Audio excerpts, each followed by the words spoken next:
So, okay. So, good evening ulit.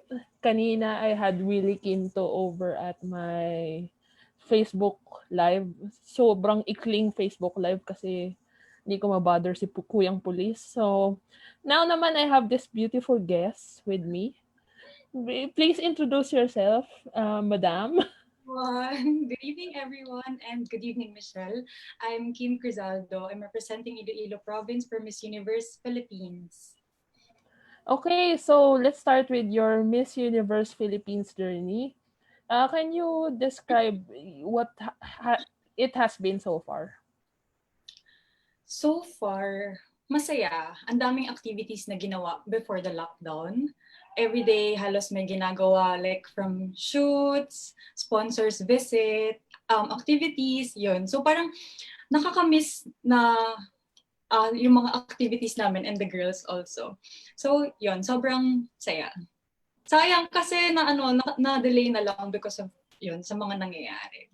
Okay, so any close friends na you can actually Okay, yung mga yung mga 'di ba syempre marami kayo. Syempre naman magkakaibigan kayo entirely.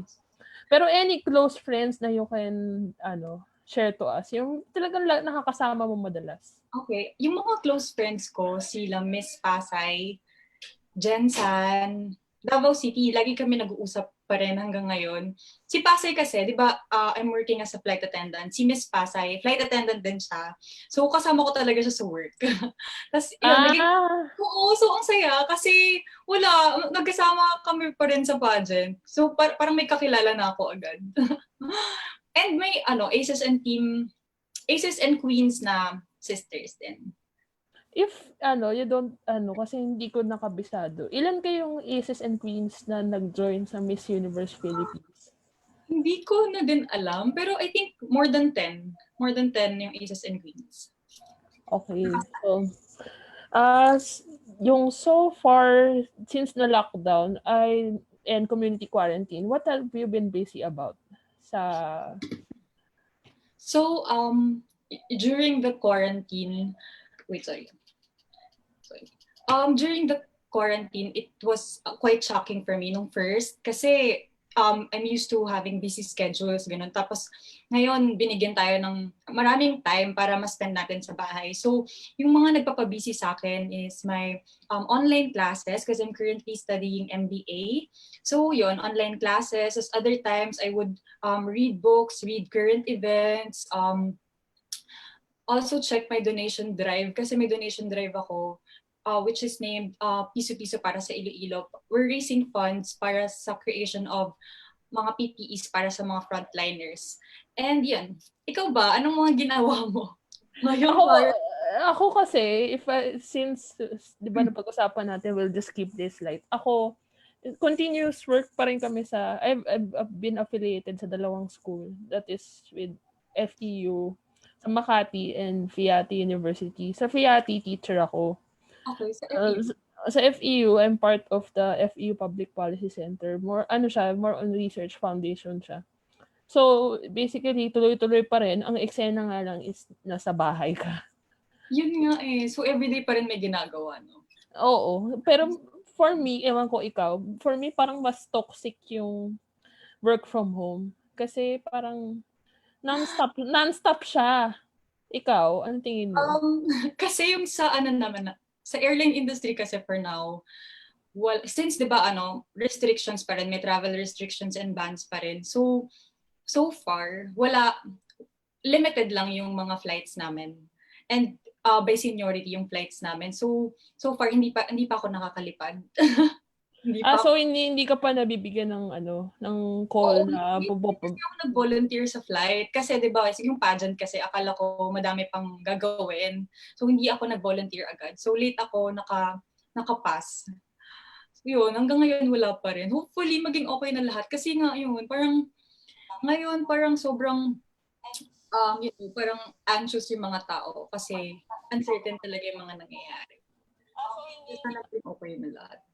Okay. So, ako naman kasi, I don't know kung anong magiging scenario namin sa klase.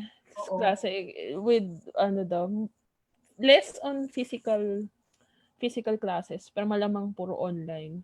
I don't know kung paano magiging reception nila, especially ng mga bata. Start. According sa school calendar, hindi pala, me as a student, August. Me as a teacher, hindi ko pa alam. Kasi I'm Yes, back grabe. I'm back studying din kasi doctoral ko. Wow, galing ah. Doctoral ko tapos I just do this nag-invite ako sa page ko ng mga katulad mong mga candidates na may advocacy talaga na pwede i-share sa public para to balance my and work Coming time ha. and study life. Hindi actually hindi na kasi before dati ratsyada. Ngayon 'di ba, Saturday na lang ulit ako nag-live. Okay, my next question is what can you tell us more about piso para sa Iloilo? Okay, piso-piso para sa Iloilo. We created this team, me and my accredited partner, which is Tito PJ Arañador, to gather more funds for the creation of our personal protective equipments ng mga frontliners natin, like face mask and the hazmat suits. So as of now, we've donated 21,000 face masks and 1,000 of hazmat suits sa not just in Iloilo province but also in Manila and Guimaras. So yun. So, may difference ba situation sa setting sa Iloilo versus dito sa Manila frontline sa hospitals? Wala or pareho lang din? Parang pareho lang naman. Okay.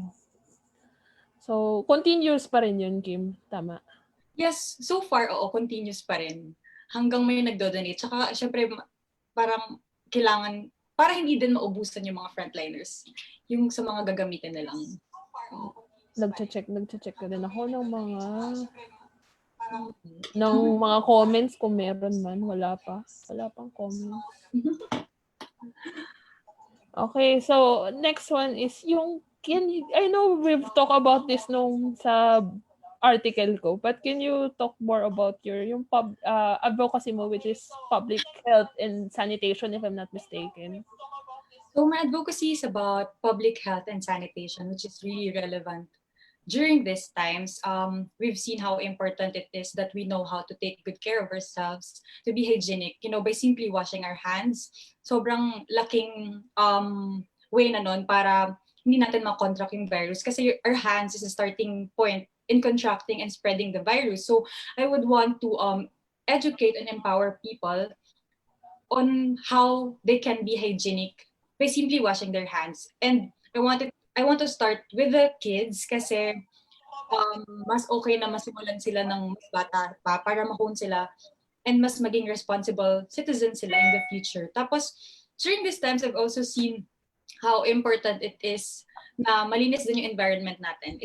Hindi lang dapat tayo, pati yung environment natin. Kasi kung malinis yung environment natin, mas mape-prevent yung pag-spread ng mga diseases.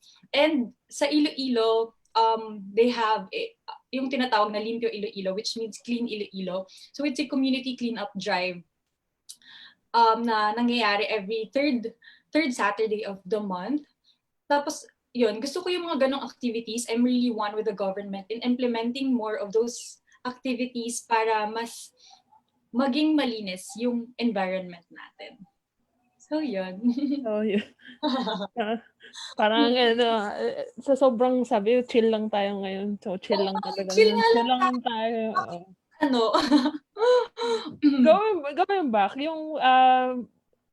is this your first national pageant? Or, may nasalihan ka na before? Yes, first national pageant ko to. Pero before, sumasali ako sa Iloilo. So, doon ako nag-start talaga ng pageant. Wait lang, ikwento ko lang kasi I really grew up in Cavite. So, medyo na-confuse ako eh. Sabi ko, saan mo siya nag-galing? Taga Cavite talaga ako. Tapos yung mommy ko kasi taga Iloilo. So, pupunta ako doon para magbakasyon, mag-visit, gano'n. Pero doon din ako nag-start ng pageantry ko kasi doon eh. Sumali ako doon sa hometown namin, sa Sara, Iloilo. Ako yung nanalo. Tapos, nung nanalo ko, nirepresent ko din yung hometown ko sa Miss Iloilo Tourism noong 2018. Yun. Pero hindi ako nanalo nung time na yun kasi hindi ako nakafocus talaga sa pageantry. Kasi nung yung nangyari nun, yung parang sa schedule ko, kailangan kong, may work ako, kailangan kong lumipad ng Iloilo pagka uwi ko ng Manila, parang ganun. So, parang, Okay. oo, so parang pagod lang. Pinagod ko yung sarili ko, yung ganun. Hindi nakafocus. So, yun, hindi ako nanalo dun. Tapos ngayon, um, yun, nire-represent ko Iloilo province. Ang dami nagtatanong kasi alam nilang taga Cavite ako. So yun, I wouldn't doubt na i-represent yung Iloilo province kasi dun talaga ako nagsimula sa pageantry. And yeah, I was appointed by Tito PJ, the accredited partner ng Iloilo province for Miss Universe. So, ayun, taga Cavite pala si Oo. Kim, representing Iloilo province Yes. sa Miss Universe Philippines. So, with all these pageant suspensions, yun sa inyo na-move din to October 25, di ba?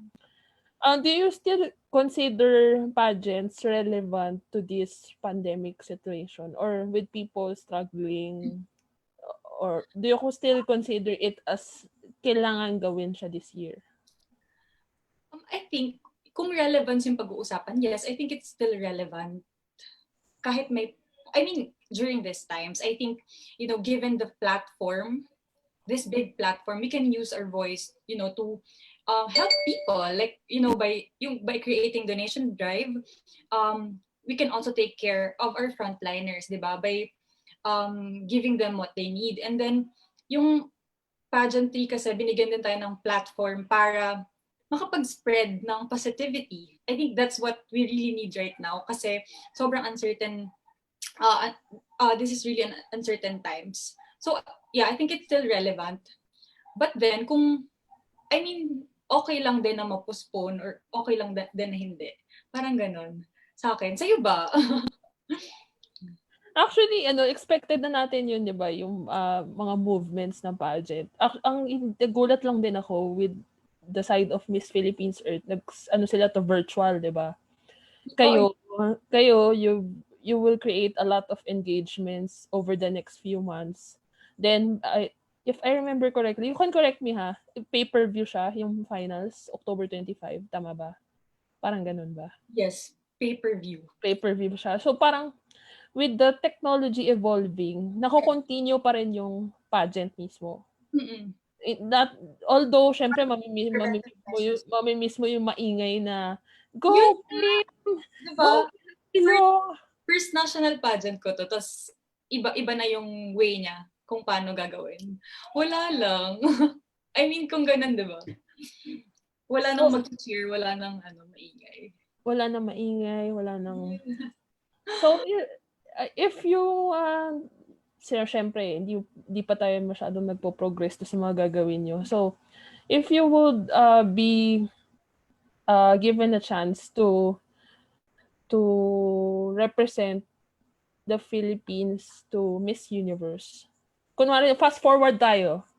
What would make Kim Crizaldo stand out as a Filipina bet? What would make me stand out? Mm-mm. Siguro is my core values, being in the pageant. I've always do the best that I can do para ma-reach ko yung fullest of potentials ko. And it takes a lot of hard work, perseverance, and dedication to always achieve your best self. So yeah, ayun. So, core values. Core values. So, ano pa ba? Si Miss Muntinlupa, si Chris Castro is watching. Hi, Chris Castro. Grabe ang supportive niya. Actually, yun pala next question ko. Ang napapansin ko sa inyong mga Miss Universe Philippines candidates, close kayo sa isa't isa. Or supportive rather is the term. Yun, oo nga, ang supportive. Parang magkakapatid, ganun. So parang pag may magla-live, ang daming nanonood talaga, ganun. Wala, ang saya. Kasi siguro ang dami ng, so far, ang dami na kasi naming pinagsamahan sa mga activities, araw-araw kasing magkakasama. Tapos minsan sobrang madaling araw na natatapos. I mean, sobrang tagal yung ng mga, na nagkasama kami. Parang ganun. Continuous pa rin ba ang training? Curious lang ako sa mga ganun. Since, di ba, na-stall lahat. Continuous pa rin ang training. Yung sa Aces and Queens, oo, so far, continuous pa rin. Meron kaming Q&A training every week, core trainings, gano'n. Tapos ikaw na, depende na sa'yo kung paano mo, yung pasarela mo, and yung body mo, kung paano mo siya i-prepare. Yun, continuous naman. And for this week, I mean, nag-start na din yung mga MUP activities namin ulit na online. Like, we have hair and makeup trainings. Ganun. What would be the difference na? Di ba, lahat na ng activities ninyo is online. So, what would be the difference na tingin mo na towards doing yung activities nyo leading to the pageant? Mas masaya kung kasama mo sila physically. I mean, mas may enjoy mo yung mga ginagawa mo. Iba kasi yung pag online lang eh. Hindi kayo makapagkulitan. I mean, kahit makapagkulitan kayo, puro salita lang, ganun. Words. Hindi physical, ganun. Wala lang. Nakakamiss may kasama. Oo. Parang ako naman, as a fan myself, nakakamiss yung mag-aabang ka sa mga venues ng, kunwari nasa particular venue ka, tapos andyan yung mga candidates. Sa mga venues.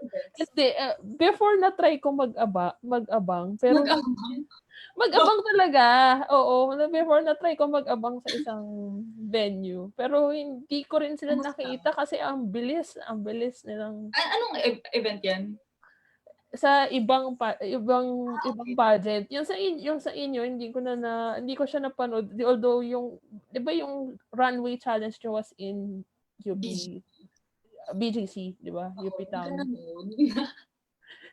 So, hindi actually to be honest, natagal na ako nagla-live ever since nag-lockdown. Pero yung unang na live ko was si Rihanna pa lang last week. Last week ba kami? Oo, sabi mo nga sa akin si Rihanna. Oo, yun siya pa lang una. So parang ngayon pala ako na-immerse sa mga girls ng Miss Universe Philippines. Guys pala. Hindi. Puro Miss Philippines Earth ang ginagawa ko nitong nakaraan. Okay. Tsaka yung kasi dati nagko-cover ako sa mga male pageants, pero ngayon hindi na kaya na schedule. Pala puro pang male pageant yung mga na-feature mo. Oo. So, moving forward, naman tayo, tignan ko naman ang mga thoughts mo. Don't worry, hindi masyadong mahirap ito. Gusto ko lang makita mga thoughts mo if in case na maging tanong ito sa'yo sa mga Oo. Chill lang tayo. Hi, Rihanna. Chill lang po ito. Baka nanonood ka. Then, tatanong ko lang is, yung first thing is, yung sa social media, I mean, how does social media affect yung mga pageants nowadays? Gusto ko lang marinig yung thoughts mo about that. I think sa inyo, yung ibang pageants. Sige. Kung paano nakaka-affect yung social media sa pageant? Oo. Kung paano nakaka-affect? I think it depends on the way we use social media. I know social media has been a powerful tool, diba? Sobrang laking platform nito. So, kung gagamitin natin siya in a good way, like, if in pageant, like what I said earlier, for the creation of the Nation Drive, na makakaabot sa mas madaming tao, I think it would really be helpful. Kasi mas matutulungan din natin yung mga frontliners. And katulad din na sinabi ko kanina, pag ginamit natin social media to spread positivity, to spread the message of love and hope. I think it would really be helpful and mas okay na gamitin natin siya ng ganong way. So I think okay yung effect niya sa pageantry. May madami siyang positive effects. Okay. So, next question. Sabi mo kasi chill lang tayo. So, how would you react to people, bashers nowadays? Yung mga sa bashers, so far, wala pa naman ako masyadong nakikitang bash about sa akin. I mean, kung may makikita kong comments, it's always about my name. So, hindi ko naman siya hindi ko siya tinitingnan na negative. Kasi, like, ang makikita ko lagi, kimchi, ganun, grabe anghang naman yan. Yung mga ganun lang. So parang, so far, okay siya. Kaya ko naman siyang i-handle kasi sobrang sanay na ako. Kahit sa work ko, unang itatanong sa akin, kimchi talaga name mo? Yung ganun. So, nakakatawa na lang. Pero, on the other side, yung sa ibang tao kasi, I think we always have to filter kung ano yung dapat nating nakikita. And hindi naman natin dapat pinapakinggan yung mga sinasabi ng ibang tao. I think those people lang na nagmamatter sa atin. I think yun lang talaga yung dapat nating pakinggan. Kasi sila yung nakakakilala sa atin. And then, yung sa pageant kasi, meron kaming authenticity na learning journey. So, I think it's important. Parang naging importante siya kasi dun mo ma-realize na you have to accept and love yourself first. Kasi at the end of the day, whatever people say about you, kahit gaano ka negative, hindi balewala yun sa'yo kasi kilala mo kung sino ka. So yun, filter and listen to those people lang na may pakialam talaga sa'yo and kilala ka talaga. Ayun, ikaw ba? Ayun. How will you respond sa bashing? Wala akong basher kasi hindi ako pageant personality, hindi na ako public person. Sa page mo, ganun, wala naman. So, chill ka. Actually, yung page ko ngayon, kasi I re-shared articles about Miss International Philippines Patch Magtanong supporting anti-terrorism bill. Okay. So parang yung page ko ngayon has been subject to people commenting against Patch. So, okay. so parang iniisip ko tuloy, I have this page, I shared that article because it came from Patch na pageant personality. Yes. And yet, yung page ko naging political lang dating. So, nandun ako sa point na iniisip ko, should I post articles or pictures na yung queens natin is talking to about social issues that people do not agree. Yes, ang hirap kasi iba-iba din naman yung views natin and stand dyan eh. So, yun, parang mababash talaga. I mean, depende sa mga tao kung ano din yung stand nila. Parang ganun. Okay. So, ikaw, if you were in a pageant admin shoes, would you still continue to post those things? Kahit, naging political tuloy yung page ko. Ang hirap ng tanong. Talaga. Ang hirap kasi dapat hindi maging ganun yung reaction ng tao eh.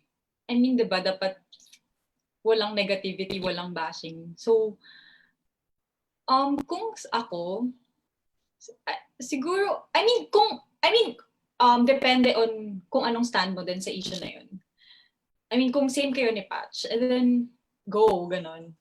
Pero kung hindi ka din i-propose. Kung same kami ng stand. Actually, parang parang ayoko nang i-continue yung ganun, yung line of thought. Baka mamaya magtanong na tayo ng stand natin sa anti-terrorism. Okay. Wag na. Next question. Let's enlighten up natin ang mood. Kasi you mentioned na yung conversations natin upon my invite sa'yo is nag-online classes ka. 'Di ba? Tama ba? Dahil sa Ateneo GSB, Graduate School of Business ka, 'di ba? So, parang continuous pa rin. So, with this pandemic, ano sa tingin mo ang pros and cons ng digital education o online education? Kasi, I always believe na learning and education should be continuous. I mean, even during this time. So, okay naman na mag-online classes. Kasi, it's not easy. Kasi, ang hirap naman mag-aral na puro virtual lang. And mas maintindihan mo kasi lagi pag personal yung mga classes, pag face-to-face classes. During these times, kung ito lang yung pwede talaga natin gawin to give education, then okay to sa akin. Kasi I'm still learning kahit nasa bahay ako. And yung cons kasi, yun, it's easier. I mean, mas okay mag-aral talaga ng face-to-face. Ang hirap kasi makipag-interact, alam mo yun, pag sa classes na online, iba yung feeling ngayon ng nasa classroom ka, nasa virtual. Ikaw ba? Nag-online class ka ba? I mean, di ba may... Actually, Or hindi ako, two sides ako, Kim eh. May and side ako sa student, may side ako as teacher. so, as a So, student, nag-online classes ka pa rin? hindi ko na siya naabutan kasi nag-end yung klase namin sa UE. Yun, sa UE. Ano Nag-end? siya, March 16. Sakto lang sa lockdown, doon na nag-end yung... Oh, okay. So, hindi ko na siya na-experience. Oo nga eh. Okay, Pero as a pero teacher, sana mag-okay na. As a teacher. mahirap. Yes, ang hirap Mahirap. nangyayari sa amin ngayon. We have two online classes in a week. Pero, ginawang one class na lang. Yung isa, self-study na lang. So, I mean, di ba, parang lesser interaction with the teacher. Parang ganun. Self-study more on self-study kasi pag online class. So, mas okay talaga face-to-face. Ikaw, ano ulit Especially pag nagtuturo ka, ako kasi IT major ako, nagtuturo ako programming. So, ang hirap niyang i-explain sa Zoom na, di ba? Oo nga, programming. Ang hirap ka. Puro So, parang as given consideration sa students, papadaliin mo na lang talaga yung buhay eh. Parang, kasi either sila ang mahirapan or ikaw ang makukonsume. Ganun na lang ang ganun na lang ang iniisip ko. So, okay. So, next question. Chill lang tayo. Chill lang. Peace. So, ano pa ba?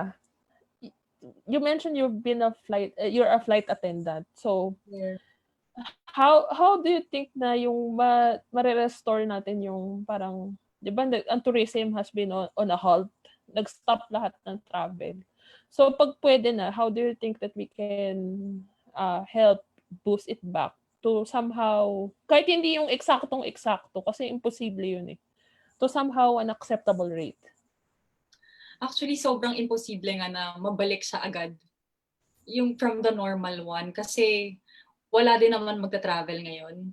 Walang magta-travel. Takot. Siyempre, kahit medyo pawala na yung virus, walang magta-travel kasi takot pa rin yung mga tao. And siguro one thing na matutulong natin to boost our tourism industry, is all to support local. I mean, in whatever way. Support local, I think. Okay. Ako, yun, support local, and yung mga, unahin muna natin yung mga puntahan saka na muna yung mga dream locations. Kasi ang dami naman maganda dito, di ba? Like, Mga for tablet example, lang, ganun. if I were to go to, since dito tayo sa tourism, if I were to go to Iloilo at tayong dalawa magkasama, saan mo ako dadalhin?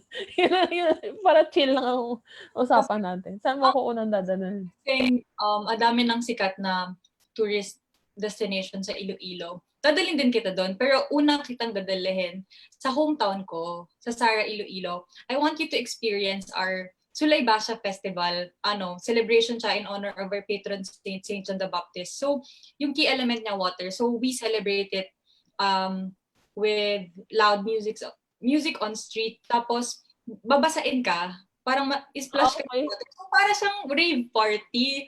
Wala. So, ayun. Gusto ko ma-experience mo yun. And I would also love other people to experience that also. And then, I bring you sa mga places sa hometown ko. Eto, share ko lang. May isang mall kami sa Sara. Though, alam kong madami ng mall dito, pero wala lang. Happy lang ako kasi may mall na sa Sara. Sa Sara, Iloilo. First mall namin, Gaisano Mall. So yun, dadalhin kita doon. Other than that, I'd bring you to nearby town. Sobrang daming magandang beaches sa Iloilo. Kaso dun sa hometown ko kasi, siya, puro farmland. So, wala masyado doon. Pero sa nearby, sobrang daming maganda na pwedeng tawag dito, Kalimutan ko. Basta sobrang daming, okay, white sand beaches, sobrang dami. Dadalhin kita doon. Mahilig ka ba mag-beach? Alam mo, if there's one thing funny about me is, parang naging kwentuhan na to. Oo. Parang if there's one thing funny about me is, hindi ako marunong maglakad sa buhangin. Ano? Maglalakad ka lang. Parang feeling ko, pag naglakad ako sa buhangin, dadaos-dos ako sa yung kahit na nakachinelas na ako, na yung chinelas lang talaga. Hindi ako marunong maglakad. So, parang feeling ko, pero feeling ko kapag kung ikaw makakasama ko, adventure yun para sa akin. Pero unang-una mo akong hihilahin sa buhangin kasi medyo baka nakakatawa ako maglakad sa buhangin talaga.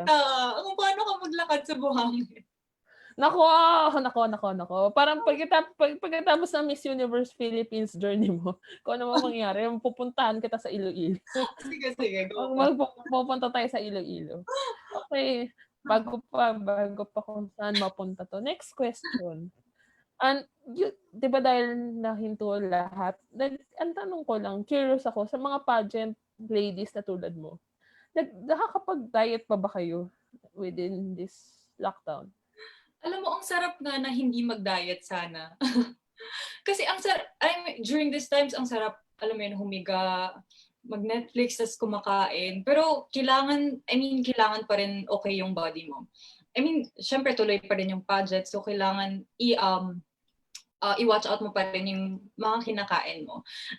Kahit naman kumain ka lang, basta kumain ka ng healthy diet. So, okay na din yun. Like, fruits yung snacks mo, and vegetables. Actually, mahirap yun para sa akin kasi sobrang love ko sweets and chips. So, ang hirap itigil niya talaga. Ikaw din ba? Super love ko ever since. Nakita mo, dadaanan mo ba yung wall ko kanina? Nag-post ako ng ube day. Yung kinuha ko yung orders ko. Ay, nakita ko nga. Yun, super love ko yung mga ganun. So, ang hirap sa akin mag-diet talaga. Ako talaga wish ko sana magkaroon ako ng opportunity kasi I don't know, what would be your advice sa mga taong hindi naman sanay mag-diet? Like me. So, anong advice mo sa mga tao na gusto magpapayat pero hindi sanay mag-diet? Kasi diet, parang ang daming meaning nun. Kung diet na, I think you just need to eat healthy muna. Doon na lang muna. Kahit gaano kadami kinakain mo, as long as healthy, I think okay pa rin yun. And I think mag-lose weight ka pa rin naman doon. So yun, eat healthy. Nag-diet ka ba? And water. Drink Dati kasi I've tried diet deliveries. Pero hindi siya ganun nag-work sa akin. Kasi mahal din siya i-maintain. Mahal din siya. Okay. So, may tanong dito. Let's take questions. Are you open daw to bisexuals joining female pageants? Female pageant? Oo, bisexual. Bisexual joining female pageants. I think, oo, kasi babae pa rin sila eh. So, pwede pa rin sila mag-join ng mga ganong pageant, and if they would really want to help, use their voice to help other people and promote their advocacy, sobrang okay yun for sure. Tanong ng aking partner sa vlog na sabi ko sumama siya sa interview natin para mas marami matanong. Fave makeup brands mo daw? Fave makeup brands? I use MAC. Love ko MAC. So far, puro MAC yung ginagamit kong makeup brands. Kayo ba? Ako, easy to maintain lang ako. Okay na sa akin yung mga drugstore makeup na yung ever bili na. Pero, nag-MAC ako before, pero medyo pricey siya kasi. So, Actually, hindi ako masyadong makeup, pero kasi, sa work lang ako nagme-makeup talaga, and minsan pag lumalabas. So, gusto ko kasi, minimal lang yung makeup, ganun. So, okay naman siya. wala pang ibang tanong. Ako naman ang magtatanong ulit. Tanong sa akin. How would you rate my questions? Nahirapan ka ba? Ano ulit? Sorry. Nahirapan ka ba sa mga tanong ko? Hindi naman. Sabi mo kasi chill lang Kasi, tayo. Okay, ito naman. On a personal note, do you, are you, punta naman tayo sa konting love life na usapan. Are you single, taken, or married to my master's degree? Ano yun? yeah, married to myself din. Saka sa degree ko. Married to myself. Ano nga? Single, ikaw ba? Single. Single ka din? Yes. So, kasi doon mag-root yung aking next question. Ang next question ko is, di ba, ang common connotation sa mga pageant girls is, ano sila, maganda. Ang maganda ba, dapat may boyfriend?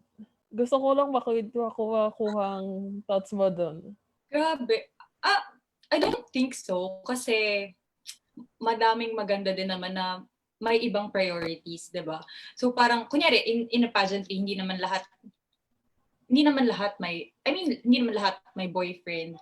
And okay lang 'yun. Okay lang may boyfriend ka or wala as long as you still know your priorities. Alam mo 'yun, alam mo pa rin yung mga dapat mong unahin. And with pageantry kasi I always believe that 100% dedicated ka sa mga ginagawa mo. So yun. As long as kung may boyfriend ka, as long as supportive siya sa mga ginagawa mo, then go. Okay lang. Pero hindi naman siya like basehan kung dapat may boyfriend ka or hindi. Okay. Take it from Kim. Hindi ba siya ng ganda sa may boyfriend o wala? Girls nowadays. Especially mga millennials, parang, ewan ko, parang as early as 15, 16, may boyfriend. Diba? Common observation ko yun sa mga estudyante ko actually. Bata na din sila nagkakaroon ng relationship. Oo. Ikaw ba, ilang taon ka ba nagka-relationship before? No boyfriend since birth. Aral-aral lang. Kaya nga ganito na yung itsura ko, eyebags. Eyebags is life. Pinaghirapan. Pinaghirapan ko, yan, isang college degree, isang master's degree, tsaka hopefully matapos ko yung doctorate ko. Taray, congrats. Matatapos. Salamat. Then, with that question, my question is, what is Kim Crizaldo's definition of beauty? I mean, may standard definition, textbook definition, pero ikaw, what for you is beautiful? Beauty sa akin, yung pinaka-raw self mo. I always love to be, in my simplest form, alam mo yun. Doon mo ko kasi makikita kung gaano ka natural yung tao. And walang, alam mo yun, walang mga, imperfections and flaws. Yun, beauty, yun, ganun yung beauty sa akin. Mas importante pa kung ano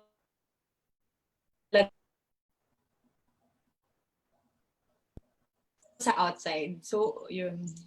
Sa'yo ba? Anong beauty for you? Beauty for me is not what you see facially. Kasi superficial yun pag yun ang basehan natin eh. So, beauty for me is more on what's in the heart of the person. Na hindi mo ma-discover agad-agad. Kasi, di ba, when you meet someone, for example, tayong dalawa, sasabihin ko sa'yo, ang ganda ni Kim. Totoo, yun fact. Yun, maganda si Kim.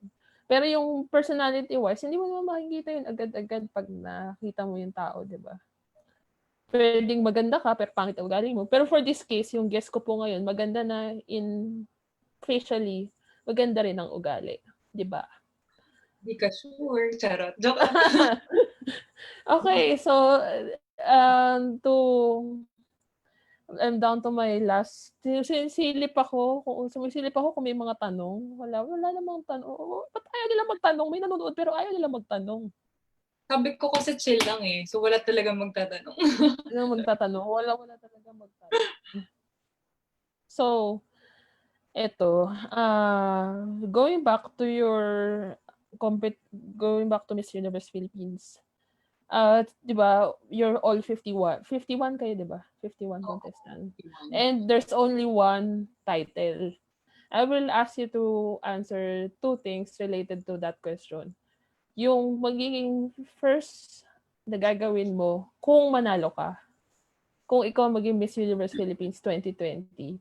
At yung gagawin mo in case na hindi ka pala rin sa contest. Actually, same yung gagawin ko, manalo ako or hindi. First is pray. I mean, talk to God. Go to church, talk to God. Naniniwala ako na parang binigyan niya ako ng ganitong platform, manalo ako or hindi, para ma-reach ko yung mas madaming tao. Through my advocacies, alam mo yun. So parang, this is really a big opportunity for me, yung makasali pa lang dito. So what more yung manalo ko? And it's always because of him. Lahat ng mga nararating ko, kung nasan man ako ngayon, dahil sa tulong niya sa akin. So, yun, give back. I mean, talk to God, ganun. So, yun yung una kong gagawin. Win or lose. Win or lose. Yes, win or lose, let's go back to the Lord because all glory and praises is to Him. Amen. Amen. Bago maging prayer meeting to. My next, dito. Baka mamaya kung magulat na mga viewers natin, prayer meeting na pala to pinapanood nila. Okay, so still on your journey, is there anything else that you wanted to do? And I mean, you have these activities lined up. Pero on a personal note, is there anything else that you wanted to do for people to show to people who have been supporting you? Or meron ka pa bang project na naiisip in between your activities? Paano? Personal project? Ganun? I mean, di ba you have these activities na, naka-line up na yung calendar nyo, di ba? Leading to October 25. Pero, syempre, separately, kayong 51 ladies, people expect still na may mga gagawin pa rin kayong iba aside dun sa mga activities nyo. So, is there anything else that you plan to do for Miss Universe, for your journey sa Miss Universe Philippines? Siguro kung may gagawin ako, I'd go back to Iloilo. My advocacy kasi, I have a partner community sa advocacy ko. Sabi ko nga dun sa AP ko, after this, I would want to go back to that community and see what I can do to help them. So, yun yung gagawin ko if there's a chance na makauwi ako ng Iloilo. Help the community. Ano na ba status ngayon sa flights actually? Hindi na ako ganun. Pwede na ba? Nung chinek ko kasi yung commercial flights, nag-aan na sila. I mean, pwede na mag-book ganun, pero sobrang limited lang. Limited pa rin. So sana maging okay naman siya. Okay, so ano pa ba? Dahil chill lang tayo. Magfa-fast talk tayo na mabilisan before we wrap up this. Okay, so beach or snow? Beach! Ayoko ng cold weather. Ikaw ba? Hindi ko masyado na-enjoy. Ayoko ng cold kasi although I've been to Hong Kong at 8 degrees. Pero ma-shaking na ako noon ng peg ko. Parang doble-doble na suot ko, giniginaw pa rin ako. Ako din, super kapal na. I mean, na-try ko mga negative na. Hindi ko talaga kaya. Hindi ko na-enjoy. Hindi na ako nagsasalita.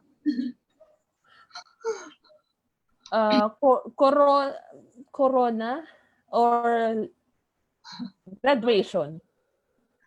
Anong klaseng corona yan, Char? Hindi coronavirus Miss Universe Philippines o graduation sa Ateneo? Miss Universe kasi medyo mahaba pa din yung kailangan kong tapusin sa school. And I think um, kaya ko pa rin namang tapusin yun while being Miss Universe. Flight attendant o maging artista? Grabe, ang hirap. Ang hirap yun. Pwede, I mean, hindi ko naman din rin maging artista. So I think model. Or model? Both. Kasi pwede naman ako mag-model kahit flight attendant ako. May lusot. Oo nga eh. Coffee or milk tea? Hindi din ako coffee. Though hindi ako ganun ka-addict mag-coffee. Hindi din ako ma-milk tea eh. Ikaw ba? Na-milk tea akong tao. So, anong pipili? Milk tea. I can go away with coffee. Hindi ako mag-coffee ng matagal. Pero milk tea, parang ang hirap. Ang hirap niya for me. Diet. Sabi na mag-diet eh. Pero sabi mag-diet, pero hindi ako. Pero after talaga nito, pag bumalik na ako sa office, magda-diet na talaga ako. Okay. Tapos, ano pa ba? Magpuyat or matulog ng maaga? Pwede ba magpuyat pero late pa rin yung gising? Ano pa usual routine mo? Late matulog kasi before, lalo nung nag-work pa ako, sobrang hirap talaga akong matulog kasi iba-iba yung time zone. So late na ako nakakatulog. Pero ngayon, ayun, late. Sobrang late akong matulog. Tapos late din yung gising ko. Ikaw ba? Normal pa rin ba? Or kailangan normal ka kasi may work ka? Ako kasi, late na, ditong quarantine, hindi ako nakakatulog ng maaga. Minsan 2 o'clock na. Gising pa ako. So, nakakausap ko pa yung mga kaibigan ko sa Italy kasi sa kanila pag 2 a.m., ano lang yata dito. Gabi or morning? Gabi pa lang. So, nagkakausap pa kami. Pero ngayon, I'm trying to adjust para mabalik na yung clock ko sa dati. Oo, tapos, if you were to date a celebrity, sino i-date mo at bakit? Ang hirap parang ang dami kong gusto i-date. Char. Isa lang. Wag naman Sino ba? Ano na lang, Daniel Padilla. Ganun pa rin. Bakit? Wala, crush ko yun. Bakit? Lastly, ako, if I were to date a celebrity, actually, hindi celebrity yung gusto kong i-date. Kung may dream date ako. Ano dream date mo? Sino dream date mo? Ang dream date ko actually, na-feature ko na rin siya dito sa live eh. Si Manhunt Philippines, si Dom Corilla, yung last na Manhunt Philippines. Domir. Kung nanonood siya, alam niya yung dream date mo. yun ang dream date ko. Parang celebrity date. Kung celebrity date lang din. Sana hindi siya nanonood, I-delete ko kaya ito pagkatapos. Yun ang dream date ko. So, ito, if you have 1 million pesos right now, anong gagawin mo sa 1 million? Ang hirap. Wala. Ang hirap If I have 1 million peso, syempre kailangan ko munang gastusin. I mean, priorities like my bills, for school, bills, and donated to other people who really needs help. So yun gagawin ko sa 1 million. Sana po may 1 million. Ayun. Kung may 1 million ako, do-donate na ako sa piso para sa Iloilo. Sa akin na lahat yung 1 million mo. Mag-donate ako, tsaka yung mga charity ng mga girls ng Miss Universe Philippines, do-donatean ko na para masaya tayo lahat. Tsaka syempre, pang tustos ko rin sa dissertation ko. Lapit na, konti na lang. Konti na lang, graduate. Ano na lang, 1 sem academics tapos 1 year na dissertation. Galing naman. Konti na lang. Lalaban, graduate na. Congrats. Okay. So, as before we end, kasi mukhang hindi na makakahabol yung aking partner. Oo nga, sayang naman. Gusto ko sana siya ipasok dito kasi mas ano din yung mga tanong niya sana. Ako kasi medyo serious yung tanong ko eh. Medyo napapaisip ka na. Sabi mo chill lang tayo pero ending napapaisip ka pa rin eh. So, ito before we end, I would just like to get your thoughts about yung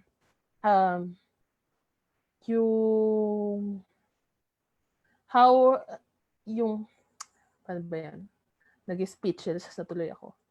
With Miss Universe Philippines moving to the platform, how would you to further promote yung pageant mismo? Kasi I don't know, it's a dilemma for me pag nakikita ko yung mga girls na since walang audience, how are you going to promote yung pageant on that people should expect a lot from it? Although nabasa ko na yung mga activities nyo. How can I promote the pageant? Mm-mm. I mean, I think, wait, sorry. How can I promote the pageant? Since it's on an online scale, di ba? So, more on online na lang online yung expect nila eh. Less on the audience. Di ba? Limited din yung, may guidelines din sa inyo on yung production and also, how would you promote, as a contestant, how would you promote Miss Universe Philippines that it is still something that should expect a lot from? Yun, with I believe grabe yung commitment ng Miss Universe Philippines team para ma-produce yung ganitong pageant. Even during these times, I know that pageantry is still really relevant and may importante pa rin to. So, but during these times, it's also hard na magpatuloy yung normal na way ng pageantry. So what we do, puro virtual and online activities na. And kahit ganun yun, I mean, madami pa rin matututunan sa kahit online na yung mga nangyayari. So yun, to promote it, I think since people nowadays use social media, I feel like mas madaming mag-support kasi social media, sobrang powerful tool niya, especially during these times. Okay, so ano lang, batiin lang natin si Sir Angel Comia. He's also watching. Hi, Angel! Grabe. Nanonood pala siya. Nanonood siya. Hello daw. Hello sa'yo. Tapos, any message to your fans, supporters ng yung Miss Universe Philippines journey as we end this live chat? For those who are supporting me, thank you to everyone who's been supporting me since day one. Sobrang na-appreciate ko lahat ng, comments, lahat ng ginagawa niyo para sa akin. Thank you. And thank you for having me. It's my pleasure. It's my pleasure to have you here. Actually, itinatry ko nga schedule yung ibang girls. Hopefully, I can get them also to win. So, since dalawa pa lang kayo, so 51 minus 2, 49 pa yung pagpipilian ko, di ba? Marami pang pwede pilihan at i-invite sa page ko. So, thank you so much, Kim, for joining me tonight. Hope you enjoyed. Salamat. And see you hopefully soon in person. And kung hindi man, siguro by next year, siguro Iloilo. Magkita tayo doon. Thank you so much for joining. Thank you everyone for watching. Bye!